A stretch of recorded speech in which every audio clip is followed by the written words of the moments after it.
glory shone around upon FC Halifax Town. Shimmy! Shimmy! Shimmy!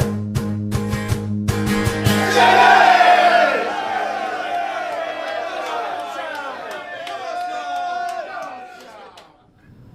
Good evening, we're here on SHAYCAST episode 2 with Pete Wilds, but firstly we're joined with Dave Foy and of course Luke Davis. How are we doing, chaps? You okay? I'm absolutely fine, yeah. Looking forward to getting this show on the road. Yeah? Yeah, very good. Good to be here for my first one. Yeah, first ever SHAYCAST. Yeah. You excited? Yeah, very excited. I mean, it was a long journey here, but hopefully it'll be worth it. Yeah, you've travelled from Derby, haven't you, as well? It's quite a distance, to be fair. Yeah, so I'm at university there. Set off around 3 o'clock, so it's been a very long drive for not massively far to go. No. Got here in the end, got parked up, and now I'm here. How did you get involved with FC? Because that's quite far away. There's quite a few other teams in Derby, isn't there? But how did you get involved with Halifax Town then? Well, quite funny. When I first started, I was actually living down in Kent. It was when I was in year 12. I did a week's work experience with Louisa. So then did my A-levels in year 13. And then just before I started uni, emailed Louisa again. She got me in touch with Kelly, and then I got in, did a couple of trial games, and then my first proper game was Bromley away, that 2-2 draw. That was your first ever game? Yeah, that was my first game. I believe I interviewed Josh Staunton and Jordan Preston. Okay. 2 goal scorers from that game. Nice. And so what do you kind of do on a media? So you do a lot of articles as well, but yeah. What's your kind of main talent really on the media team? Main talent. I do a lot of the articles. I've done a fair few match reports by this point. I also do a lot of the interviews, so I do quite a bit on the Shayman TV. Mainly do the manager, so I did a fair bit of Jamie last year, and I've done most of Pete's this year. Yeah.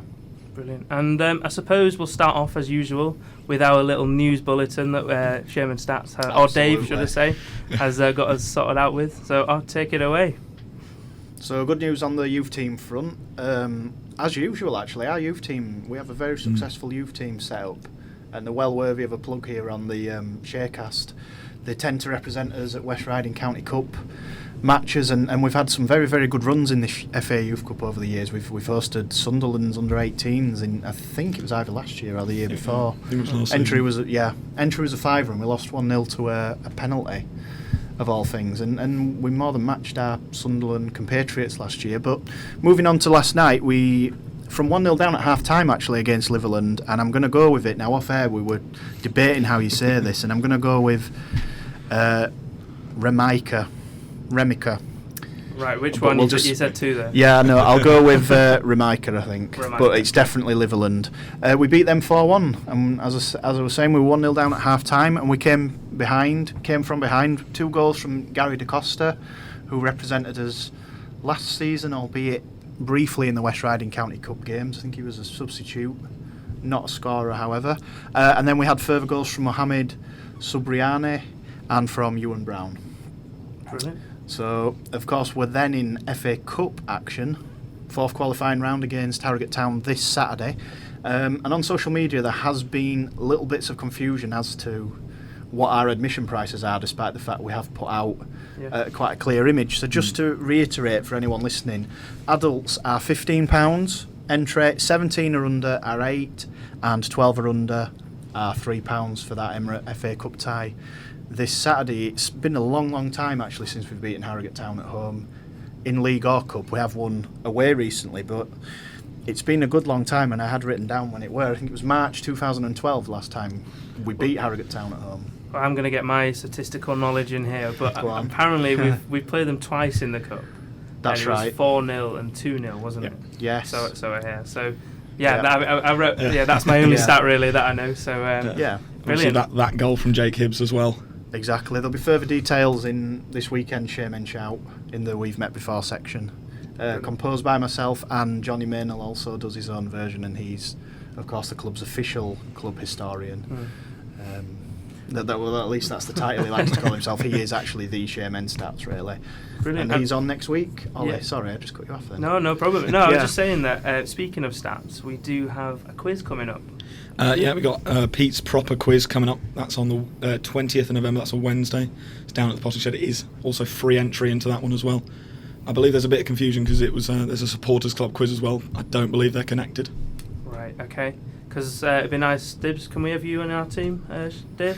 I don't see why not. We'll set a media team up because you seem to know everything on Yeah, football. I don't see why not. We once went on a little bit of a stag party down to Kidderminster Harriers the other year that we won 2-1. Were either you chaps involved at that point? I think if you come in for the Bromley game, this would have been before that. I think I was there as a Yeah, fan. we had two AFC Halifax supporters that were getting married, so it was like an unofficial sort of stag party that I didn't get remember too that, out yeah. of control. Oh, really? With the two lads that were dressed up as owls and stuff like that. Well, we basically introduced this drinking game, and it come round to topic Halifax Town, who wants to like challenge these two, and whoever loses had to do like a load of shots. So I got 5 out of 5 on Halifax Town, obviously. Them two put their head in their hands, knowing what was coming. But the first question I can even remember, it was who won the 2008-2009 Unibond Division 1 North title, and everybody were like, he's never going to get this. And I was like, Durham City, which was right. Standard, Yeah, standard just answer. Yeah, it was What you like, it was expect another at this day in point. office for me, yeah. Yeah. No, brilliant. And we are also celebrating, I believe, Correct. our best victory we've ever had, obviously. Yeah, one of a game I've Arguably. always described as the biggest FA Cup upset never spoken about, because it never ever gets any coverage. Everybody's too busy watching Ronnie Radford's goal over and over again against Hereford. But indeed, 40 years ago, 5th of January 1980, the Shamen did defeat a Manchester City team down at the Shay Stadium, or the Shay as it was then known, just to differentiate. Fair enough. And Manchester City were in a similar position to what they are now. They'd been spending big money for that time, and they were undone by a Paul Hendry strike late on what City fans love to dub like the worst pitch we've ever seen, and all the supporters on That social one. media love to remind them that Main Road was not much better in those days. So we've got the Big 40 celebration coming up, and I believe it has been organised for the definite nearest home game to the 5th of January, which would be the 20th of January 2020. Tickets are £35. That'll get you into the Maidenhead United game. There's a Q&A with the players that played that day for Town. I'm not 100%. I think we may have 1 or 2 Man City players also Oh, brilliant. unofficially on that card. Don't quote me on it though, but we've definitely got some ex-players involved, and I think we have to again give massive thank you to Johnny Maynell and other people. I think possibly Kit Walton in being able to organise this. I know there's been definitely meetings with Louisa in the past, and this has all come together nicely.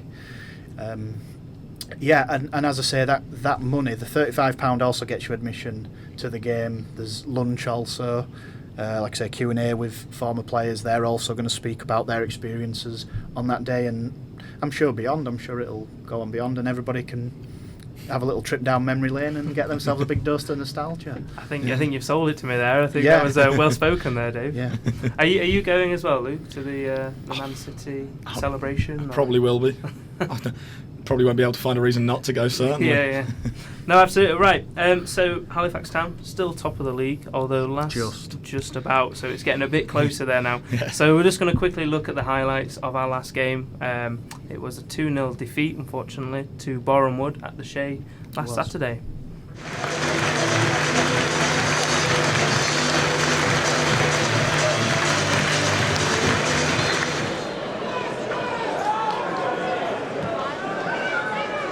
Yeah, obviously ball will have all been a Williams has got a lot of space for him. Here's Jerome.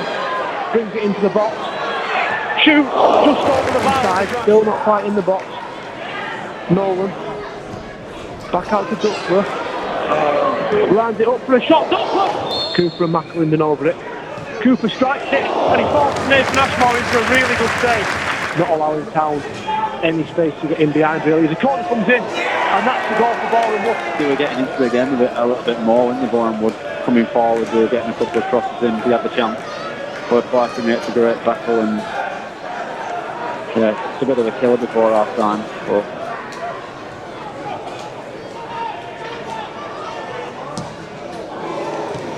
Borehamwood lads over it.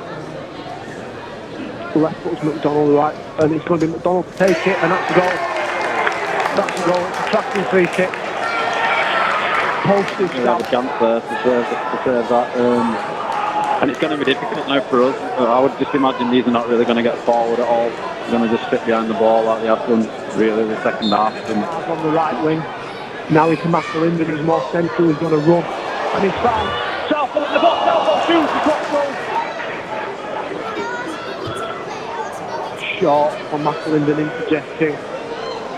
Runs at the man. King, shoots from distance, hits the post. They are up through, they're going up to Thornwood. They're stepping over the corner, and that's that. The final whistle as well. Not the best day at the office for the Shaymen, really.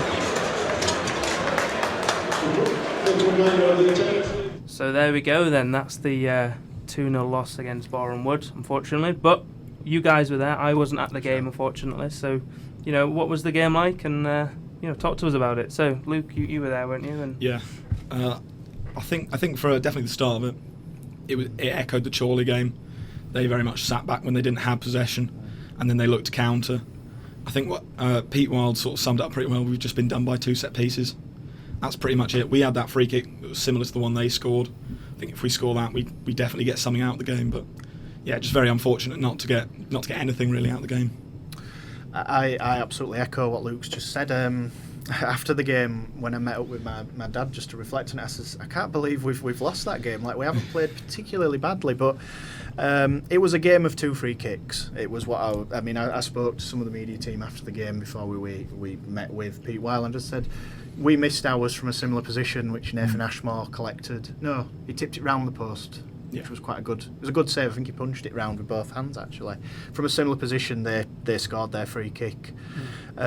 We held them at bay. It's so bizarre to be talking about a 2-0 defeat because we still gave it a go, but we didn't really threaten. They let us have a lot of ball and they just sat behind it, but we still tried to press. And Pete Wild, to his credit, all of his substitutions were attacking players. He brought on Jeff King.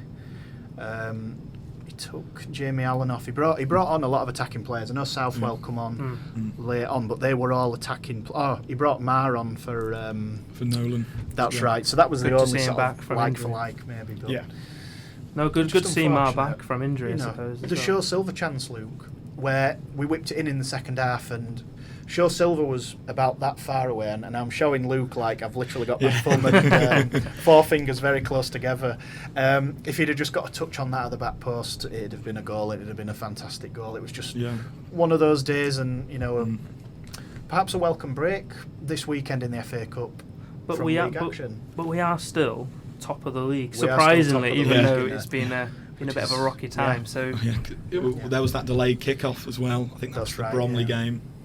So obviously we saw that Yeovil had lost 2-1. That's right. And then it was just waiting for the Bromley result, hoping that whoever they were playing held on. Thankfully they did. So that is one of the few positives that came out of the weekend. Harrogate, I think that was Harrogate. Or did Harrogate beat Yeovil? I know Harrogate beat either Yeovil or Bromley. we'll be able to have a look at that later on. Use the good old Google on that one. But does it kind of show then that you can't write any team off? Chorley, they're in the relegation zone, but they came and, like what you said last week, in terms of made a professional performance and held us at bay and got us a 0-0 draw, which is what they were seeking. Does it show that we can't take any team for granted in the Vanarama National League? Yes. Short answer, yes. Simple as that. Yeah. I mean, the thing at the moment is we've 4 out of our last home games we've managed to draw a blank, which is slightly worrying. But away from home we're still doing the business. So it's a case of Pete Wild has to find some kind of formula he can use at home that can just unlock those defences that are going to do what Boreham Wood and what Chorley have done more recently. They've paid us a lot of respect. To a certain extent, Barnet almost did. I mean, the first goal they scored was a piece of individual brilliance that came from a very rare Duckworth mistake. He didn't just make a header and their player cut inside and fired past Johnson, and it was a crazy 20 minutes, as I'm sure Oliver would be able to... on the good social media, it was a bit crazy. It was, got a bit crazy. Crazy moment, but like I say, and I don't think we can take any team for granted now. You know, teams are, you know, they say we're top of the division. You know, people want to go out there. It's like, I wouldn't say it's a cup final. I wouldn't say that, but I'd say because we are the top scorers in the division, and I think arguably one of the best defences. So people are going to go there and try and sit without back. Matty Brown. And that is without well. Matty Brown. So people are going to come and really, you know what we're about now. Do you reckon people have kind of seen who Halifax are all about? I think they have, but interestingly, we are top of the table. Fourth bottom, I believe, is now Wrexham after their defeat to Chesterfield. They're still only 14 points behind us in top spot, and they're 21st. So it just shows how close our league is, despite the fact we're still sitting top. I was going to say sitting pretty, but we really aren't. It's a bit tight, yeah. Yeah, we're just. I think we've all got to keep our fingers crossed that Matty Brown comes back and shores up our defence, and we just take it from there. But we've definitely earned the respect that teams pay us. But the thing is, teams are respecting us, and they're also beating or drawing with us now. Yeah, which is quite a worry. Brilliant. Well, we'll go back onto a nice little positive then. Sure. So you're now actually wearing a prop, and I you're am also wearing a brought prop. a little prop in. So we've got 2 minutes until Pete Weil comes in. So 2 minutes, take it away. What have you brought in today then, Dave? Okay, so very quickly, I run a Twitter poll about what I should present today, and a very close second was Bradford City in the FA Cup, but what won it just about was the Lancaster City home game, which was on the 10th of April 2010. It was, for many, including myself, and I'm 31 now, the first game where we had a true title decider down the Shay after years of course, struggle, etc., etc. This was the first game where it was almost a nailed-on title decider. Lancaster would have finished their Wednesday night game coming into the Saturday, having beaten lowly Rossendale, believing we are 5 points clear of Halifax Town. They're 3-1 down to Halifax Town. It's coming up towards the 87th minute. Surely they're going to lose that game, and it just simply was not meant to be. And I think from that point on, Halifax Town were always going to win that league. Without a shadow of a doubt, there were just over 3,000 at the Shay for that game. Was that like the season average then? About 3,000 around No, that was a higher than average attendance. Right. The second nearest were 2,900 and odd, which was Wrexham in the FA Cup. But we averaged, I think that season, about 1,500. But that's at 8th division, where other teams' averages were like 200 to 300, and they were slightly inflated by the fact that we'd take 700 and 800 to some places.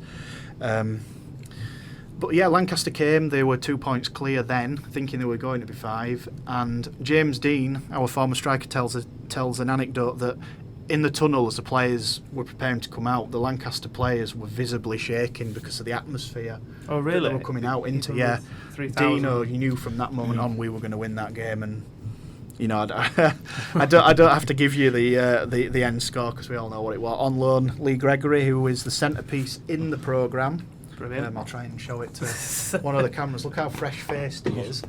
That's why you're wearing the shirt then as well? Yeah, just because it was that season's shirt. This is the 09-10 season shirt. It's a little bit worn at the back and such.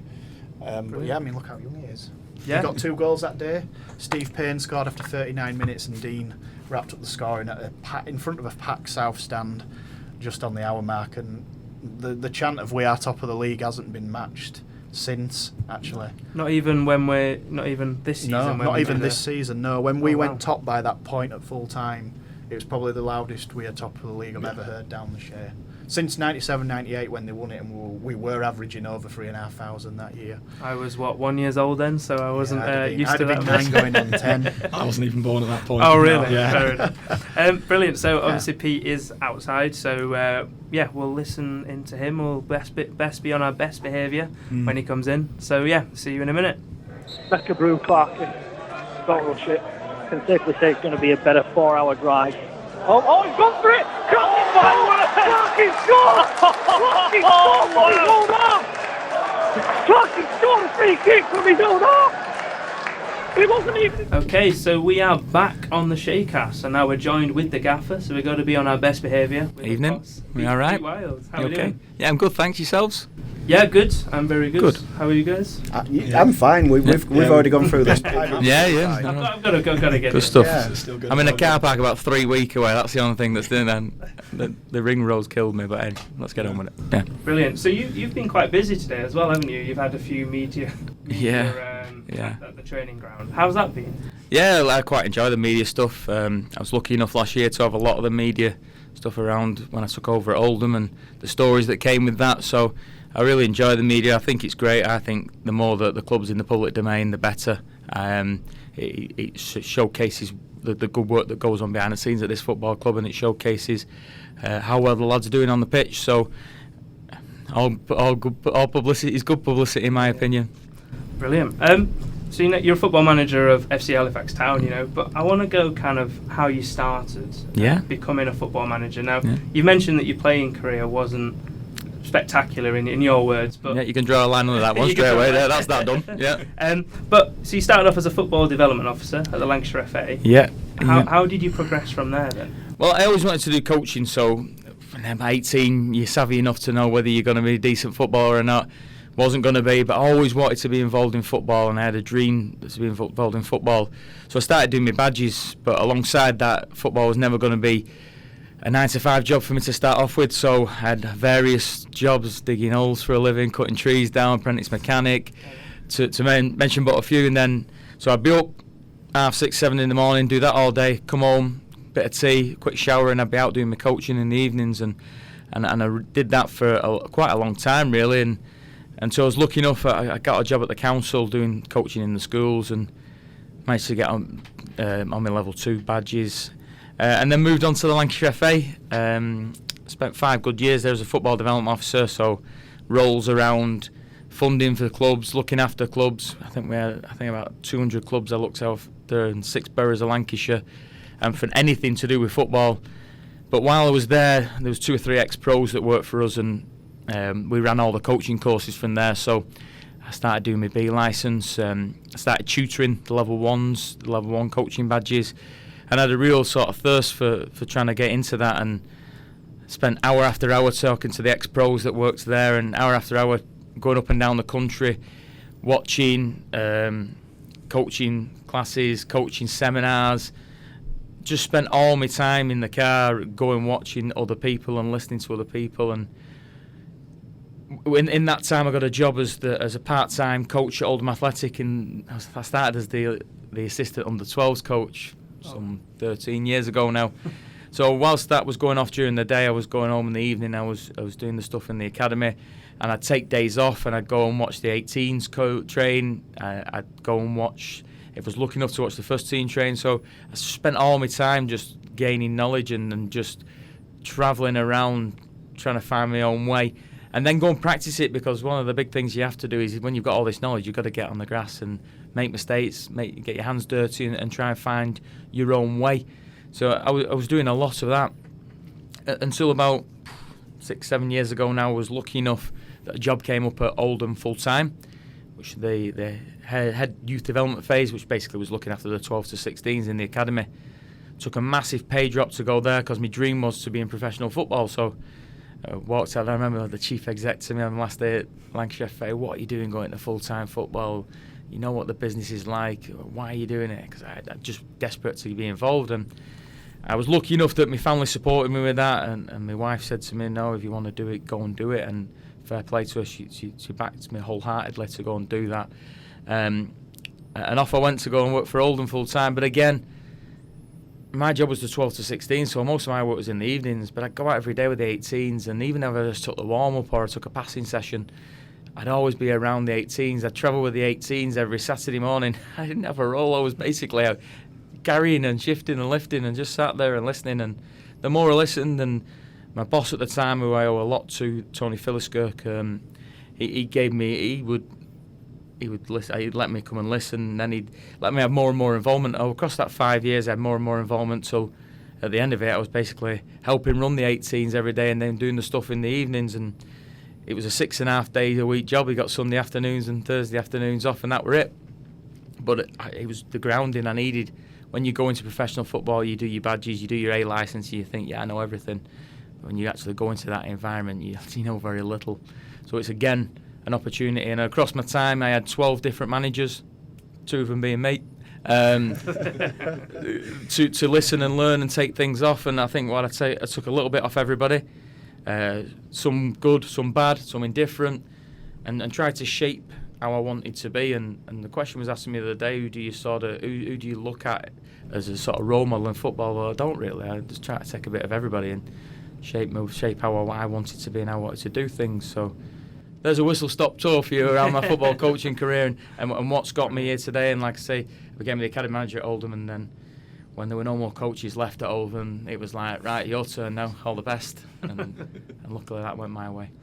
Brilliant. I mean, that's quite an intensive answer. There's a lot of stuff there, really. But how would you attribute it then? Was it your support base, or was it, the fact that you were so driven and so enthusiastic to become a football manager? I'm weirdly obsessed with trying to be better, and I always people cross your time. Oh, you won't get a job. You only go to ex-footballers. You won't get a chance at that level. You won't. And in the back of my mind, I go, yeah, keep saying it. Go on, because I will.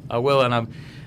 People who know me know I'm very driven, very stubborn, very self-motivated, and really, people are now saying to us, because we're top of the league, you'll fall away, the cracks are starting to show, you don't know what you're doing, etc., etc.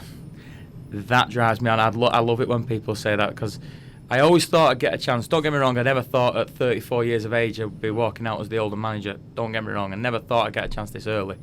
But when you do get a chance, you've just got to take it with both hands and just really learn on the job. And I'd like to think that me and Chris have learnt on the job as we've gone along, certainly at this level. Brilliant. So that kind of ties up to how did you, Chris Millington is obviously the assistant manager as well. How did you meet him, and how did you kind of form a kind of partnership? Back doing our A licence, so we started our A licence in 2012, I want to say. I'm sure it was. And back then, it was the proper A licence where you had to actually really work hard for it. It's a slide dig, I shouldn't really say that, but that's how I truly believe it. 2.5 years our A licence took, where the first year you were in a hotel in Reading before St George's Park was built, in Wokefield Park at Reading. You spend 14 days in that hotel with 30 lads. Let me tell you, that's hard work. So you had 14 days in your first year, and you sort of when you go on the course, you sort of stoke out who's the Northerners, who's the good lads. Oh, really? And then he say, well, I was from Oldham. He'd worked with Alty and Stockport, so he's all right. He's a lad from around my end. We'll know each other. So when you start to gravitate in the bar at the evening, who's a good lad from the north? Yeah, and there seems to be a group of four of them. The group. Sayer's the southerner of the group. Yeah. Leave the southerners in the corner out there, having the bash shandies over there, and we'll drink good pints of lager in this corner here. But I truly believe across all your coaching badges, you learn as much in the bar in the evening off people who've had their experiences. And we were lucky enough, especially in our second year, to be on the pros course. So there were 30 on it, 25 were pros or ex-pros, and there were 5 of us just like, hi, we've won a raffle here, we're on it as well. But that's where me and Millie first met, and we did our first year. Then you become good pals, and you start to get in a cluster group of where you have your practice events. So we just sort of 4 of us, and the assistant manager at Stockport County, Dave Conlon, was amongst that, and a lad called Nick Green from up at Hartlepool. We just sort of gelled. We did a lot of our support events together. Went back for the second year, and you just hit it off. And a job came up at Oldham. I was lucky enough that Chris wanted that job, and I got my gaffer at the time, so badgered him to make sure he got the job.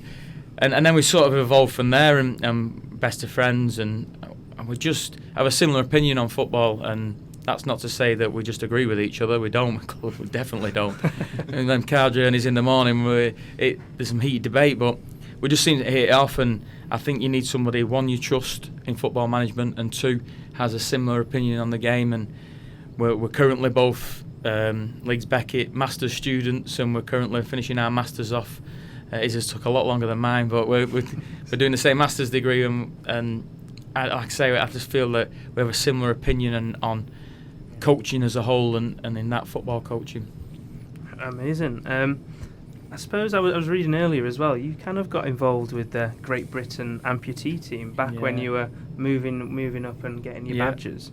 I mean, how did that come about? I mean, that's quite a nice little story. Did a lot of disability football, especially when I was at the Lancashire FA. Did a lot of different disciplines of disability football. And at the time, it was really on the increase and real growth in it. I have a good pal of mine that works at Man City now, called Adam Temple, who said to me in 2011, one Christmas, fancy coming doing 6 days coaching in Dubai for now. And I couldn't take the amputees with me. Yeah, dead right. We've got to Dubai for 6 days. Christmas, happy days. Come back, and within about, I think it was February time, rang me up and said, "Listen, I've resigned, but I'll put your name forward for the job for the England amputees." Right, all right, okay, yeah, right. So, and I was lucky enough that was World Cup year as well. So I did 2012 Russia World Cup. We finished 5th in the world. And you've got to remember that our players paid to go to the World Cup and then to raise their own money to go.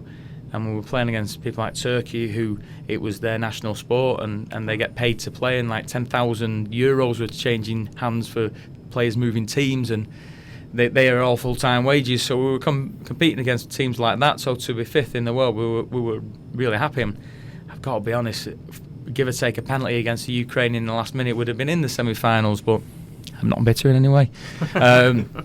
And I did that till the end of the 2014 World Cup in Mexico. So I did 2 World Cups, 3 years as the Great Britain Amputee manager. Loved it. I think we did about 15, 16 countries in the 3 years. What an experience, what a life. And you know what, that taught me a lot about people. It taught me about, I had the football side of it, but it really made me a better people's person. It really taught me how to be, to more work with people and how to deal with people, especially when you're away from home as well, and dealing with people, and I think that really helped me. And probably what I'd like to see is one of my better traits is being a people's person, and I think that really helped me on my journey, that experience. Amazing how it's just such a nice little story, really. And is that the kind of, you've had a illustrious kind of career in management so far. How is that the kind of highlight so far, or is you're still with Halifax? Well, yeah, there's a lot of highlights. They all have their own merits. Being manager of your country and represent your country in 2 World Cups was phenomenal, and the experience that came with that. Obviously, Fulham, I'm sure it'll come up at some point. Fulham was a highlight, and walking out of Boundary Park, 28 years to the day that my dad took me on Boundary Park. 28 years later, I walk out as the manager to the day. That obviously had a special place in my heart, and hopefully there's more to come. And now I see it as being on my own 2 feet and getting the FC Halifax Town job. I see this now as another mark in my career and another pleasure in my career. Of now I see it as my first proper managerial job at this level, and that really pleases me that I've been given a chance, and full credit to the chairman for taking a gamble on me, because it obviously was a gamble. Final question from me. You kind of corrected me before we started about last season. You won the FA Cup, shock of the whole tournament. Yeah, it was shock of the round. You're right, but it then got voted FA Cup giant killing of the season. Giant killing of the season. And rightfully so, by the way. Yeah, and it was unbelievable. And Oldham got presented at Wembley. I'd already gone on my holidays with my mates by that point, so I'd done a live link from Villamora, but you wouldn't have got much sense out of me from there. I think that'd have made great TV. Yeah, I'm sure it would, for the wrong reasons, With probably. The old Mike Bassett, wouldn't it? The old, definitely that. Yeah, that'd be brilliant, that, wouldn't it? Yeah. But it kind of ties in. This Saturday we've got you back in the FA Cup against Harrogate. The magic of the FA Cup. You've experienced it before. How is it different to like the domestic non-league or the league football? I just think the shackles are off in the FA Cup. I believe it's the best competition in the world. Maybe devalued by some of the Premier League clubs and Championship clubs these days because of, and it's all about staying in the Premier League, and it's all about the money that generates. And they generally don't, to the latter rounds, take that much interest in it. I'm generalising there, but I just feel it's a chance for lower league clubs to have their day in the sun. It's a chance for lower league clubs to go and get and show what good players they are and show what good clubs they are. And it's, for me, still has its appeal for the lower league clubs. And you use the example of the outing at Fulham last year. We had 4,000 Oldham fans there. We couldn't get 4,000 at home. 4,000 Oldham fans, a lot of which, because I'm from Oldham, I knew. And I still to this day will walk around home. I could do my shopping in Tesco's on my own, and people will stop me and just thank me for that day and say it was the best day of their lives and things like that. And my lasting memory will be, as we all know, we probably could sit here and we could all mention a day of when your football teams, you had your day in the sun, and it's the day you always remember. and for young fans, they might have not had that day and had to listen to other people talk about their day. And for young fans, that day was their day in the sun and something that they'll remember all their lives. And I think that gives me more satisfaction than actually the result that them young fans can now go out when they're older, rhyme off, remember that day at Fulham. And that's, for me, encompasses, there's an example there of what the FA Cup's about, and I'm desperate to do well in the FA Cup again this year, not just because it puts FC Halifax Town on the map and it gives all the long-suffering fans that day out and that thing to remember, but there's also a financial implication on that the further we go, I'm fully aware that money will come back to me and hopefully enhance the squad moving forward. That's not the be-all and end-all. If we do get beat, I'll be very disappointed, but it won't be the end of things. But I'm really positive about Saturday. I'm really, really looking forward to it. It's a chance to really take the pressure off and just go on, 11 v 11, 90 minutes, best team will win, and hopefully it's us Saturday. So is that something you're going to say to your players then, in terms of the pre-match, getting them inspired, ready to go out at the show? We are at home in a Yorkshire derby, so is that something you're going to try and I've been passing their messages across the week and telling them that the pressure's off this weekend and we now just need to go and enjoy the FA Cup. And they got to the second round last year, and a lot of the lads were here last year that experienced that, and I want more of them, and I want the Shay buzzing, and I want people down at the Shay cheering us on and wanting to drive forward, and none of this nervous energy that seems to have creeped in, that everybody when they come down to the Shay at the moment seems to be more bothered about us winning than and are dead nervous, and everybody's pretty quiet first 20 minutes because everybody's dead nervous, and I'll try and get rid of that this Saturday and everybody just go and enjoy the day. Amazing. We went on social media, as you've seen, and we asked the fans a few questions. Yeah. I believe Dave and Luke, you guys have had a look on social media and got the questions. Yeah. Oh yes. Go for it. Go for it, as Pete said. Yeah. So do you know your strongest 11? And that was asked by Johnny Maynell, who's the club's historian. Yep. Yes, I do. Interesting one, this. I think it's impossible to put your strongest 11 out week in, week out. Let me quantify that for you. What I learned very quickly in this job is when we play Saturday, Tuesday, Saturday, that putting the same 11 out and flogging a dead horse doesn't work. Especially with our training programme not being full-time and being the hybrid model, it certainly doesn't work. So we've got to freshen things up from Saturday to Tuesday, especially to the next Saturday. So it's really tough for me to put the same 11 out every week. And I'm a firm believer in that we've got to make sure that everybody in that squad's capable of playing, and it's got to make sure that everybody in that squad feels like they're part of it, feels like they've got a chance, and that helps the squad and the squad harmony, and that helps us create what I think we've got the best dressing room that I've ever known. And good teams have good dressing rooms, and I've got to make sure I play that right as much as I play the physicality of Saturday, Tuesday, Saturday. So yes, I do, but I think it's important for them reasons that I tweak things.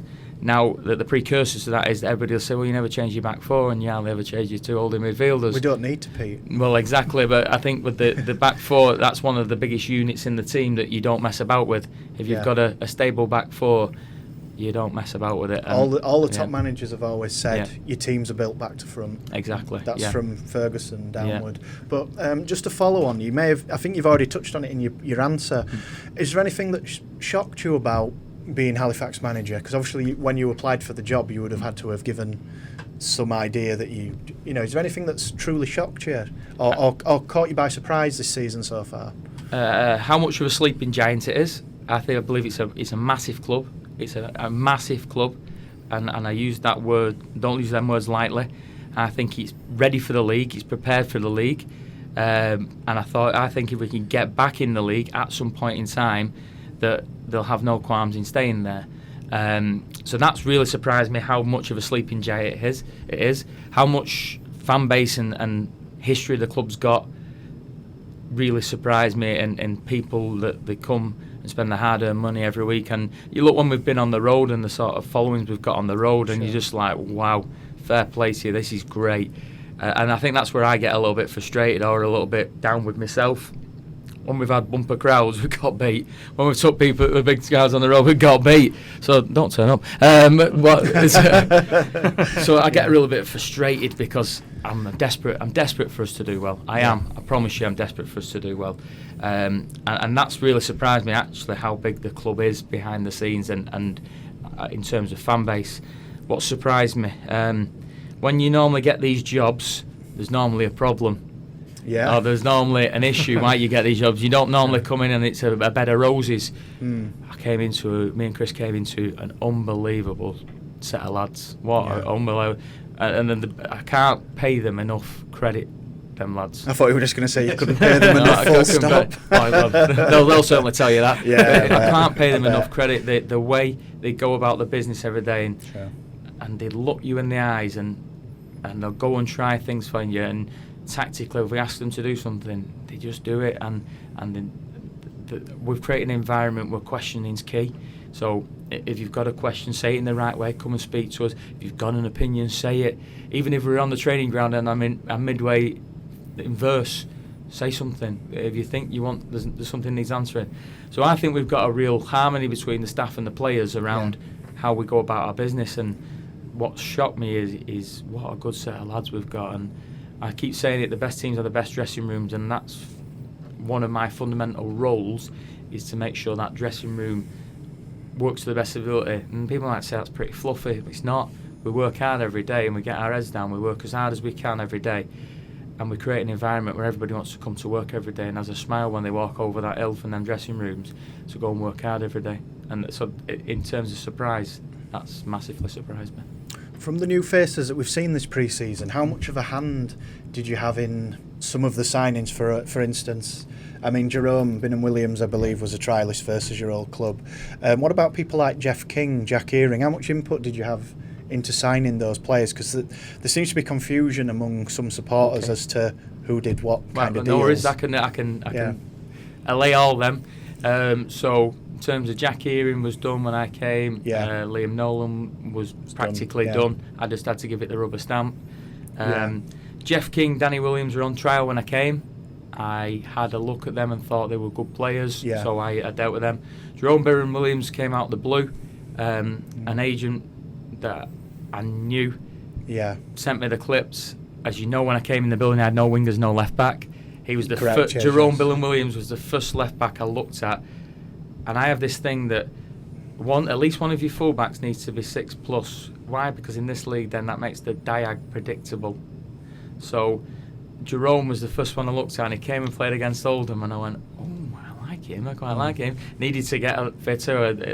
He needed to get strong. But one of them lads, I think, game by game, has got better and better and better. And he's what a good kid as well. What a good kid that wants to learn and get better. So Jerome, a bit of luck was me. But in terms of Liam McAlinden, knew him as a young player.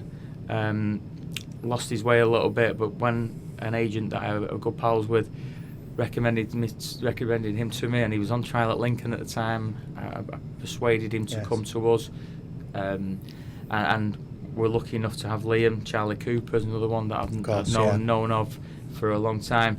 But on one thing I am is I throw caution to the wind. I won't just go and sign people willy-nilly. I won't just go and add people to the squad because I think it's a good idea.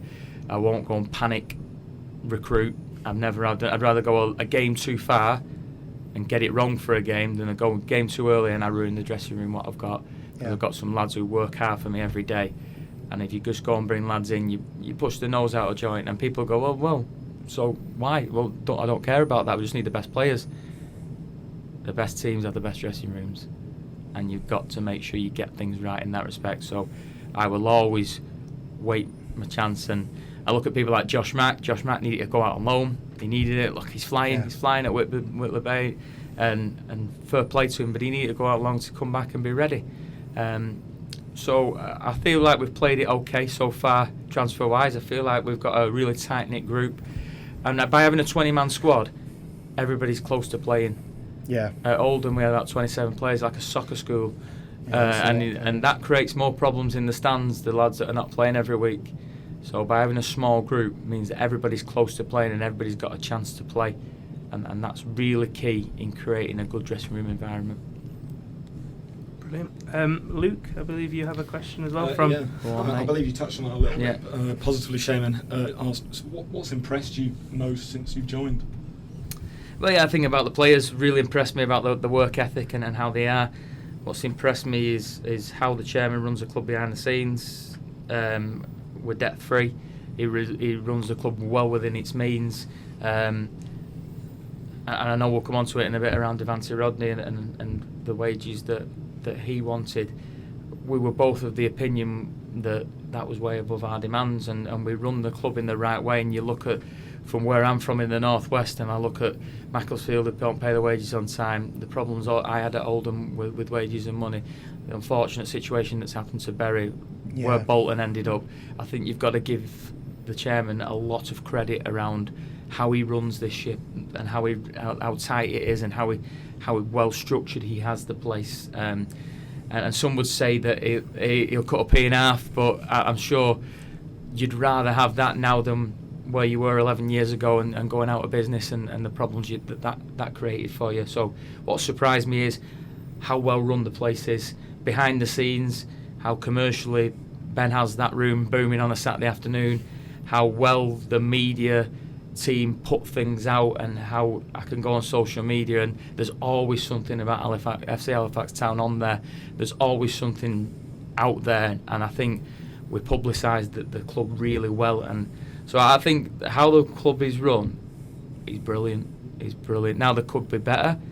There always could be buts and maybes, but for where we are and what we've got, wow, really. And I look at the training ground that we use over at Headingley. Nightmare to get to in the morning for everybody. We crashed there this morning. It took us 3 weeks to get there again this morning. But I look at what we've got and how self-contained we are over at the training ground and the facilities that we use, and we're better. Let me tell you, we're better ran than a lot of League Two and some League One clubs. We're a lot better ran. Yeah, and obviously that has a massive impact on your job as well, just knowing that there's going to be that stability there. Certainly, and that allows for a relaxed atmosphere between me and the chairman. Our meetings go on for 2 hours. I couldn't tell you what the agenda was, and I couldn't tell you how the agenda ended. But I think that allows us to both be honest. That allows us to both have clarity in our work. You think when I walked through the door, 85% of my budget was spent, and I didn't have a left back, any wingers, and I was quite light up front. So I had to really wheel and deal to get lads in for money that they probably didn't want to come for, and I had to make sure that we just made the priorities our priorities. So does that give us stability? Yes. I knew what I was coming into.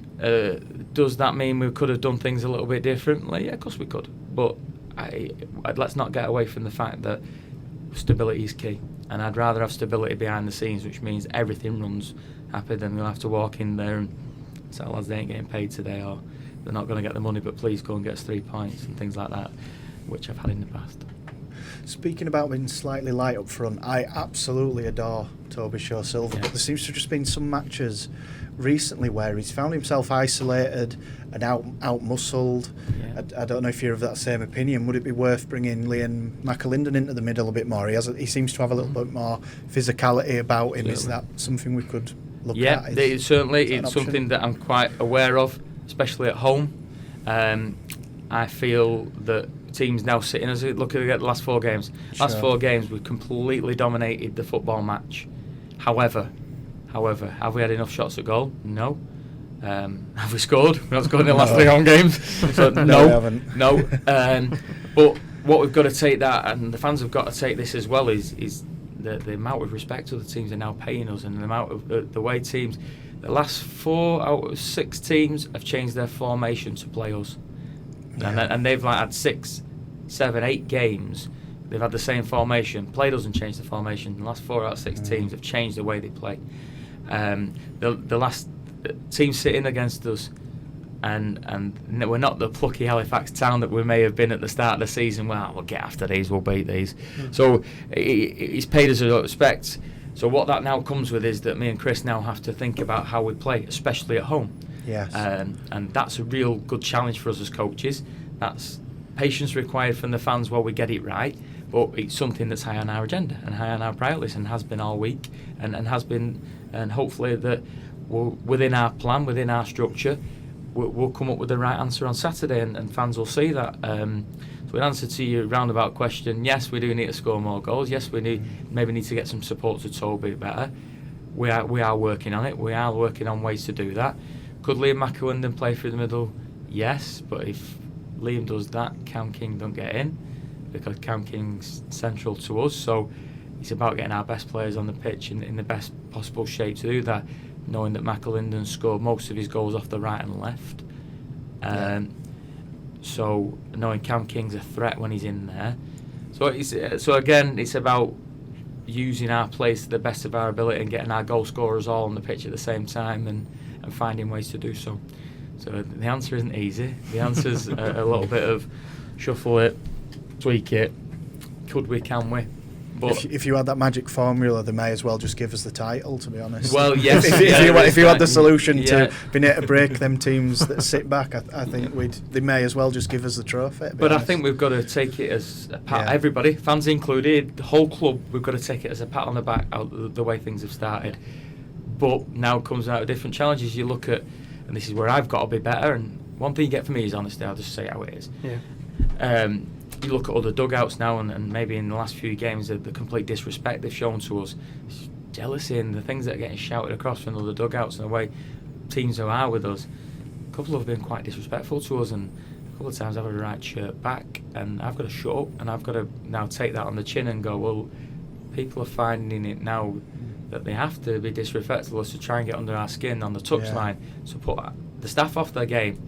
So there's a lot of things. You got yourself a cheeky yellow at Notts County, didn't you? No, Yeovil. Yeovil. I should have probably got one against. So you'll see me. Yeah. So for example, at the start of the season, you just see me stood in the corner of the box. That's right. Yeah, I can. I know your body language has changed. So I now go and sit down on the box to try and take the emotion out of it. I try and sit as far away from their dugout as possible, and I try and make me notes, and I try and sit and take the emotion out of the game, so I'm better tasked for the game.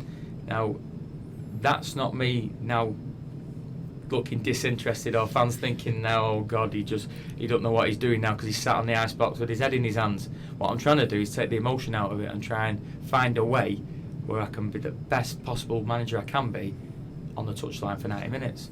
So that's me self-reflecting and trying to be better. I'm 34 games into being a manager. Do I think I'm the finished article? I'm nowhere near the finished article. But if I'm asking my players to self-reflect, if I'm asking the players to be better, I've got to be better. So that's what I'm trying to do. Sure. Would you say then at the start of the season, would you say that Halifax kind of took you as not Halifax? Would you say that teams at the start of the season took you as kind of easy victories, and then kind of were shocked when obviously we've beaten them? And well, if you look at Halifax's league finishes over the last few years, they ain't great, are they? No. So teams aren't going to pay you that respect, because if I was, say I was let's not use outlet pull file because they ain't got a manager, and you always say, oh, he's going there. Say I was Boreham Wood's manager on Saturday, and Halifax had finished 17th last year. Well, I'll be seeing how we can get out of these. Let's go after them. Let's do what we need to do. And it's taken everybody by surprise. And where teams might not have tried an extra 5% at the Shay earlier in the season, teams are trying an extra 5, 10, 15% now, because we all know when you play top of the league, you want to beat them, don't you? And and it feels good. And the scalp, and look how teams have been when they've won at the Shay. Look how Charlie were getting a 0-0 draw at the Shay. They were ecstatic and they were over the moon. That's how we'd be if we were going to the top of the league and got that result. Yeah. So we've got to again take them as compliments. But what I don't want to do now is go, we had a great start and it all fall away. I'm desperate to stay there. So we've got to find different ways to stay there. I think that's the little thing that is nagging in the back of supporters' heads. I mean, I am part of the media team, but I'm also an absolute diehard Halifax Town fan. And we've had 3 seasons back in the National League, and they've all roughly been the same. We've been top, really good. It's got into the autumn-winter months, and all of a sudden it's like, oh no, we haven't won for 20 games. Look where we are now. And I think that's what's playing in people's minds. Yeah, I understand. But you've easily got the best backing I've known a manager have at the Shay for probably since Neil Aspin, and he left in 2015. Yeah. You know, I don't think any supporters are doubting you or criticising you. They're just as frustrated as what you've shown in this interview. Yeah. We all just want to win for you. Yeah. We all want everybody to do well for the club. Certainly, and I think, and I said it before, and I truly believe this. you've all got to chill out when you come, because I feel like first 20 minutes nobody says a word. No fans. There might be the odd song or the odd chant. I just get a nervous energy about the place where everybody's like, oh, please, can we just win today? And we'll all sit here and we won't really watch the game and we're like, please, let's win. It's because everybody's praying and reflecting. They're all sat on the cool boxes reflecting, hoping and praying. Well, don't worry, Chris is a staunch Catholic, so he does a lot of praying, so he does all my praying for me. Like, but, that's fair enough. That's it. If there's one message I get across tonight, is please just from the start just get behind us. If things don't go our way, I promise you we're trying to address our home form, and we are really working hard to change that. And the players, we're all desperate to do well.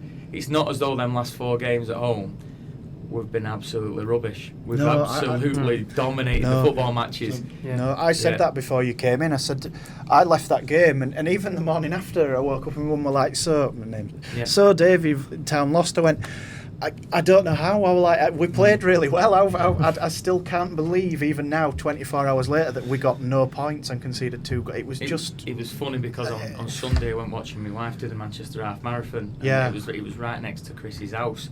So I'd phoned him saying, are you coming out? Yeah. So I had my lad with me. He had his 2 little ones with him. Yeah.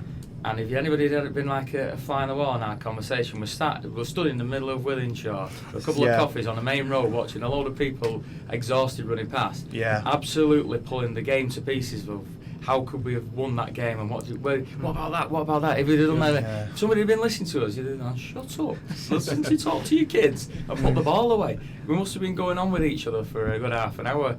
But that's where we are. We're massive self-reflectors. We're massive. What could we do better? We sit at home and we watch games, and we watch our games back, and we watch our next opponents. And believe me, we're going to the nth degree to try and find ways to do it. But one thing we've got to not take away from the fact is that teams are trying harder against us and paying us a lot more respect than they probably have done in the past, and we should all take that as a positive. Amazing.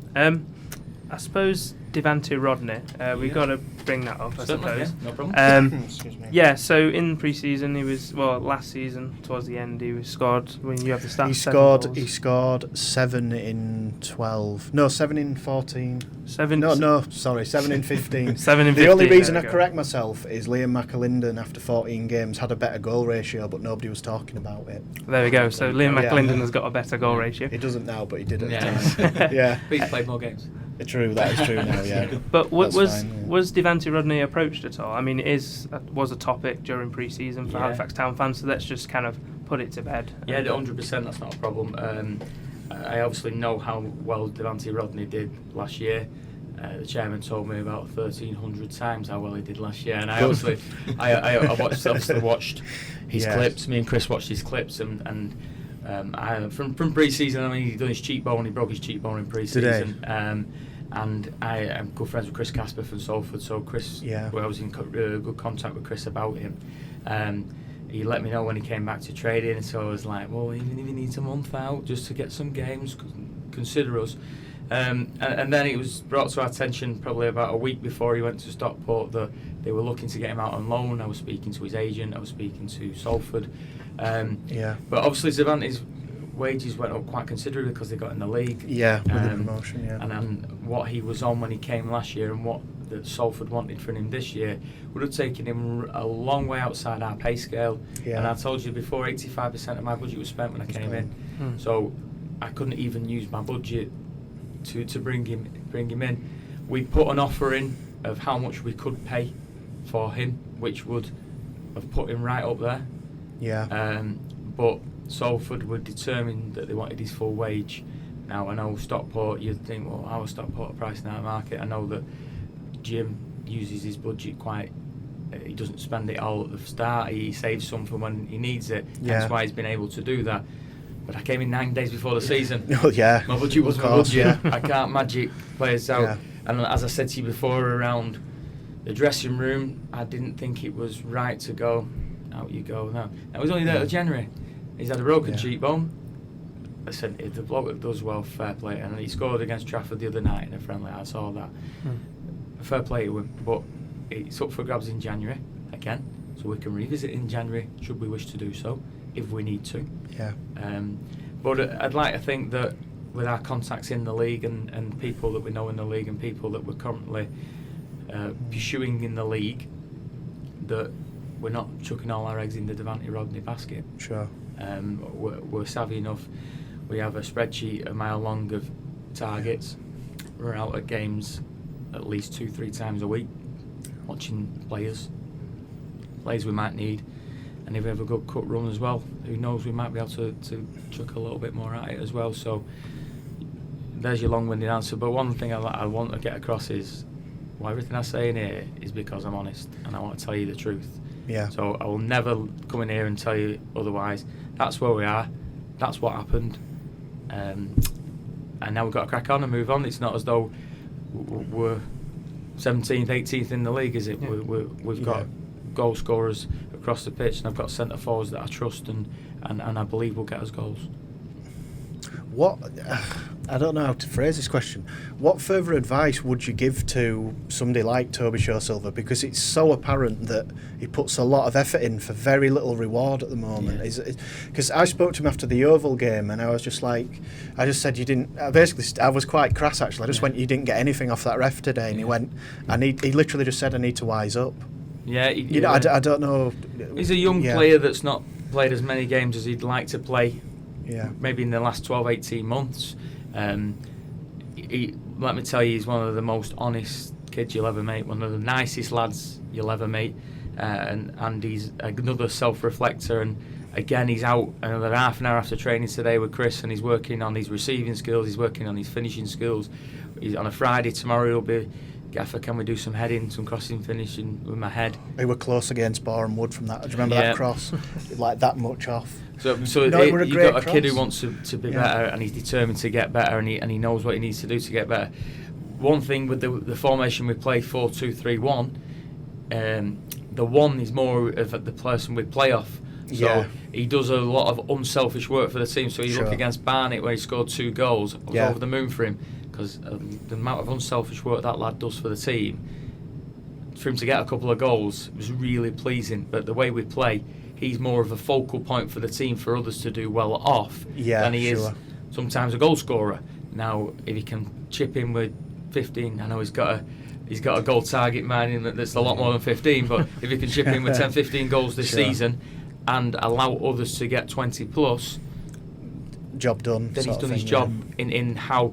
It's been well documented our performance plan and how we want to play. Well, our 9's our focal point, our big, as most teams in this league have, is a big focal point. And Toby's has been our focal point so far. I think he's done an excellent job in that role.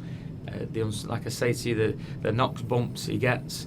Could he be more savvy? Yeah, you've just said it. He needs to wise up a bit. Yeah, of course he does. But don't we all? I've said that before. I mean, he said that himself. I didn't say that to him. I just happened to say you didn't.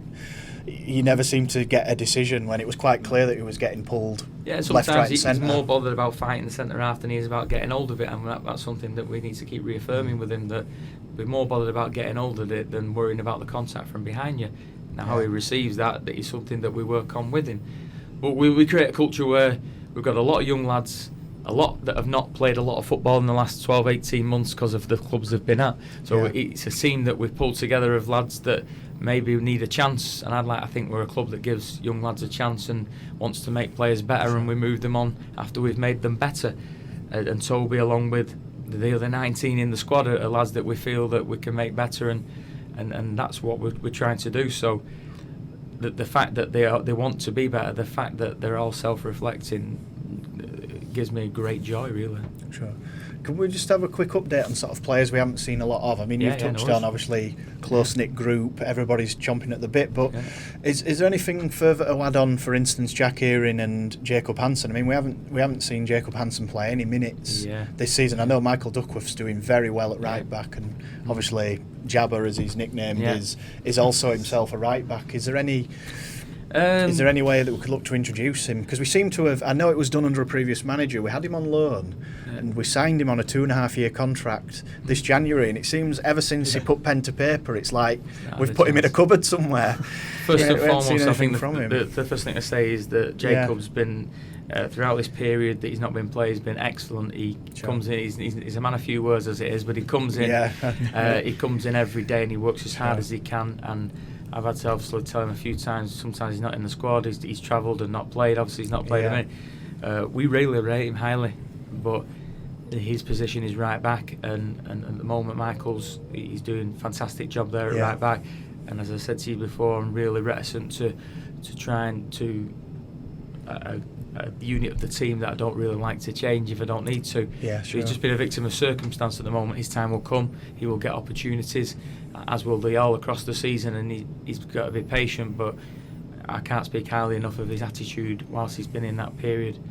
You look at Jack Earing. Jack Earing's a young lad that's obviously played in the Championship and he comes with a good pedigree.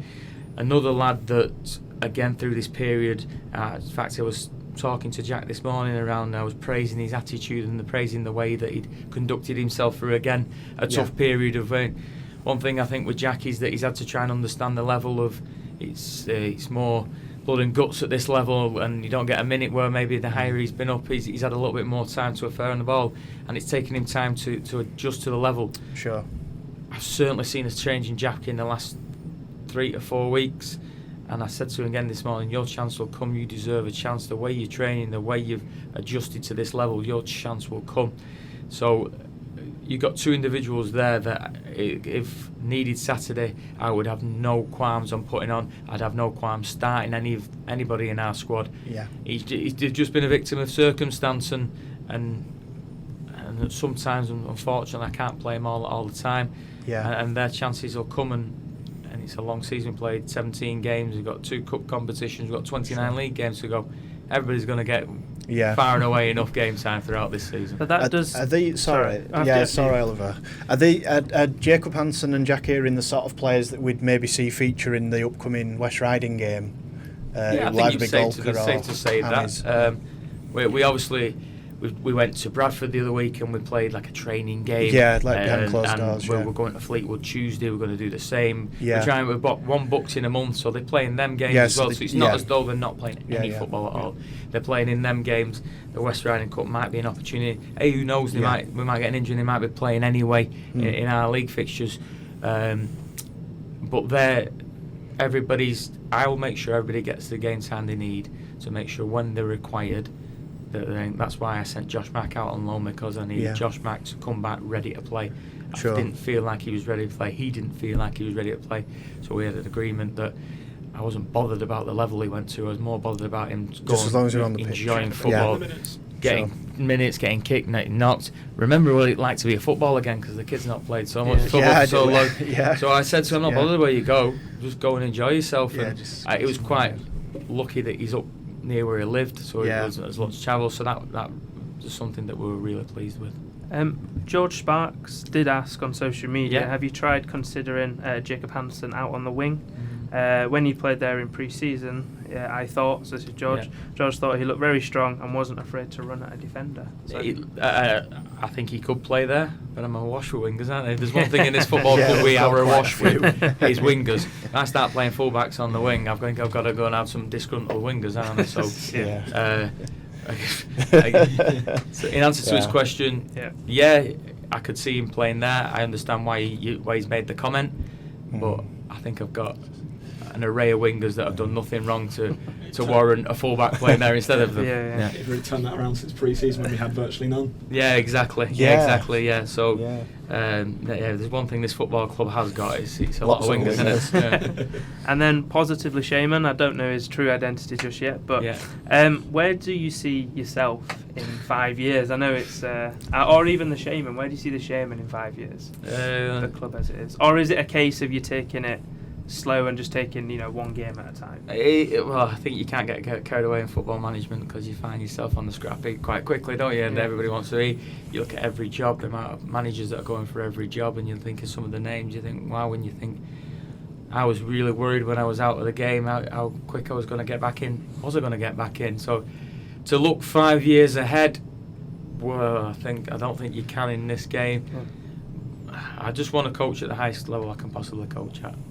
And if that's conference and national league, whatever it's called now, and that's it, then that's it. But I want to coach at the highest level I possibly can. I want to keep learning. I want to be the best I can be, and wherever that takes me, then so be it. And I think that's sort of my mantra. People told me I couldn't coach at first team level in the Football League, I've done that.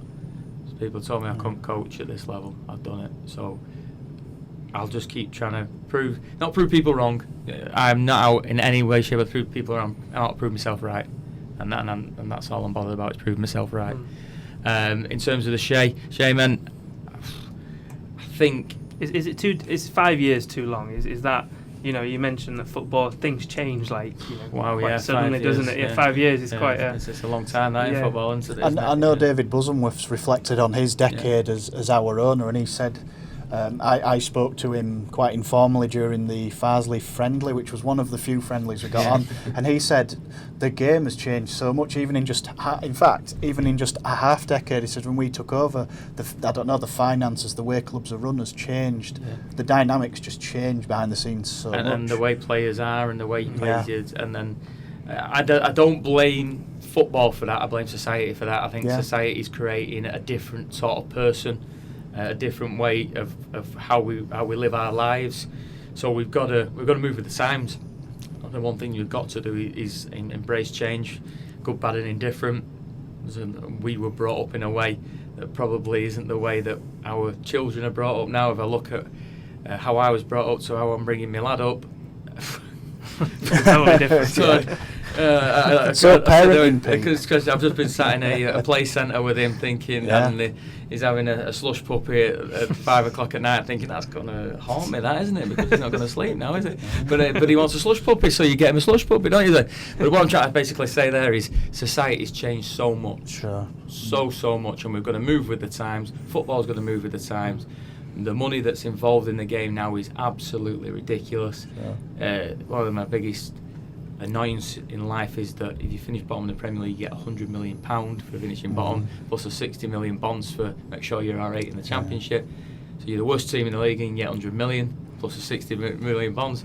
So with that comes a lot of change. With that, a lot more money becomes a lot more people wanting that money, and with money comes corruption and comes rogueness, shall we say? Rogueness, I like that word. Rogueness, That's our word of the week.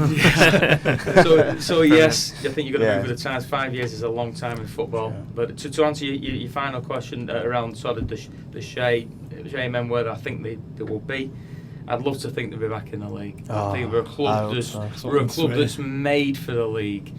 But it's harder getting out of this league than staying in the next, and let me tell you, there is no difference between the Conference and League Two, apart from 2, maybe 3 teams. There is no difference between League Two and the Conference, and I have first-hand knowledge of that.